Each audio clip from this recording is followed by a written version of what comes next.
അടുത്ത geological ക്ലാസിഫിക്കേഷനിലെ sedimentary റോക്സിനെ കുറിച്ചാണ് നമ്മൾ നോക്കുന്നത്. സെഡിമെൻ്ററി റോക്സ് എന്ന് വെച്ചാൽ weathering product of weathering on the pre existing rock.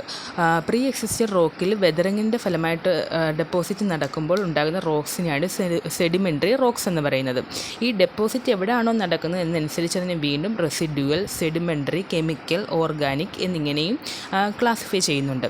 Residual deposit എന്ന് വെച്ചാൽ സെയിം പ്ലേസിൽ തന്നെ ആയിരിക്കും ഡെപ്പോസിറ്റ് നടക്കുന്നത്. സെഡിമെൻ്ററി എന്ന് വെച്ചാൽ വേറൊരു പ്ലേസിലായിരിക്കും, ഏജൻസീസിൻ്റെ എങ്ങനെ ഹെൽപ്പോട് കൂടി വേറൊരു പ്ലേസിൽ ഡെപ്പോസിറ്റ് നടക്കുന്ന സെഡിമെൻ്ററി ഡെപ്പോസിറ്റ് എന്നും. കെമിക്കൽ ഡെപ്പോസിറ്റ് ഇവാപ്രേഷൻ, പ്രിസിപ്പിറ്റേഷൻ തുടങ്ങിയ കെമിക്കലുമായിട്ടുള്ള സപ്പോർട്ട് കൂടി നടക്കുന്ന ഡെപ്പോസിറ്റിന് കെമിക്കൽ ഡെപ്പോസിറ്റ് എന്നും.